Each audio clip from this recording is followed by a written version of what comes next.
Silver and black faithful. What's going down in Vegas right now is nothing short of unreal.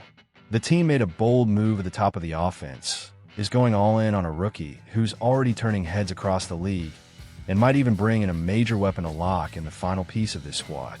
But the real question is, are these changes enough to take the Raiders back to the top? Stick with me till the end, because what we're about to break down might just be the game changer nobody saw coming. And of course, smash that like button, hit subscribe, and let the world know the Raider Nation is more alive than ever. Let's go all out, because here, it's Raiders in our blood. The first bombshell comes straight from the most critical spot on the field, the quarterback position. The Raiders put an end to the roller coaster ride of last season and brought in none other than Geno Smith via a trade with the Seattle Seahawks that cost a third-round pick. This wasn't just a strategic call, it was a must. After the frustrating runs with Aiden O'Connell and Gardner Minshew, Vegas is finally betting on someone who brings experience, poise, and most of all, stability. Geno's stepping in as the leader this offense has been missing, and under Pete Carroll's guidance, the expectation is that he'll elevate this unit to the next level. Nick Shook from NFL.com didn't hold back. He said with Mahomes in Kansas City, Herbert in LA, and now Geno in Vegas, the AFC West might just have the strongest quarterback group in the league. Bold. Maybe. But anyone who watched Geno work in Seattle knows he's not here to ride the bench. He's the centerpiece of this offensive rebuild. In his first press conference as a Raider, number 7 made it clear his mindset hasn't changed since his backup days. Still hungry, still competitive, still locked in. Even when I was a backup, I prepared like a starter, he said. And that fire is exactly what Raider Nation's been waiting to see on the field. Let's not forget, Geno's got more NFL miles than any quarterback who's worn the silver and black since Derek Carr left, except for Brian Hoyer. And despite the ups and downs of his career, he's proven in recent years that he's reliable, has the arm talent, vision, and leadership to guide this young, hungry squad. His arrival brings real hope that this offense can finally go toe-to-toe with the big dogs in the conference. But hang on, there's more.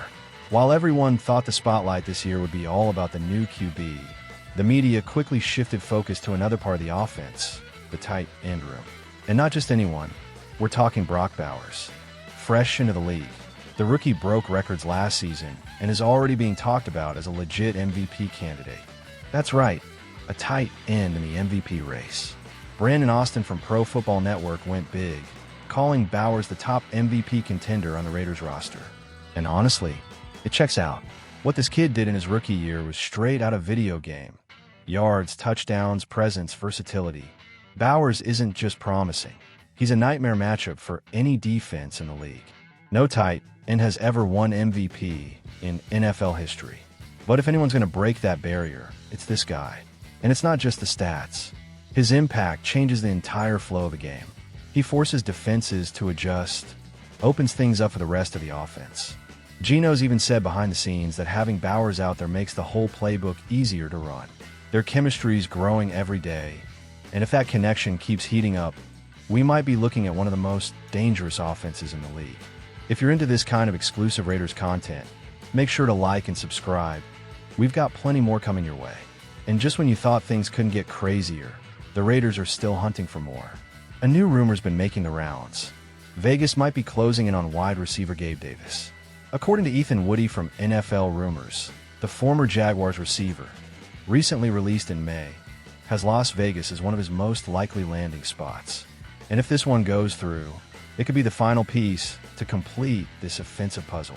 Davis had a tough run in Jacksonville due to injuries, but his reputation as a deep threat still holds weight around the league.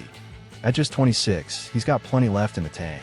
In the right setup, he could be that vertical weapon this offense needs, someone to stretch the field, draw defenders, and create space for guys like Jacoby Myers and Bowers. He's expected to land a short-term, low-cost, high-upside deal, the kind of calculated risk that could pay off big. Plugging Gabe Davis in as WR3? That would definitely fire up the fan base, especially considering his quick adaptability and chemistry potential with Geno, both known for fitting in fast with new systems. Moves like this show the front office isn't asleep at the wheel. They're locked in, aggressive, and determined to give their new QB every tool possible to succeed. And with Pete Carroll calling the shots, a guy famous for maximizing player potential, you better believe Davis would have a specific role carved out in this offense. In a unit already loaded with youth and talent, bringing in a guy who can deliver big plays adds even more firepower. Wild stuff happening in Vegas, right? Just when we thought this was going to be another rebuilding year, the franchise is flipping the script. Smart, bold, and most importantly, exactly what the fans have been begging for: a team with attitude. Gino brings the leadership and experience. Bowers is both the now and the future with a game-changing presence. And now with Gabe Davis potentially in the mix, this offense is stacked with possibilities. All signs point to a franchise that's done being average. It's not about just showing up anymore. It's about making noise in January. In a brutally competitive AFC West, every move could be the one that pushes the Raiders from an early exit to a legit playoff run. So now it's your turn, Raider Nation. Which move shocked you the most? Do you think Gino's the right guy to lead this team? Or is Bowers the one carrying the weight of the franchise on his back? And could Gabe Davis be the final spark to ignite this new-look offense? Drop your take in the comments. Your voice matters here. And hey, don't forget to like the video, subscribe to the channel, and turn on notifications so you never miss a beat on anything Raiders. Let's show the world how strong Raider Nation really is. Just win, baby.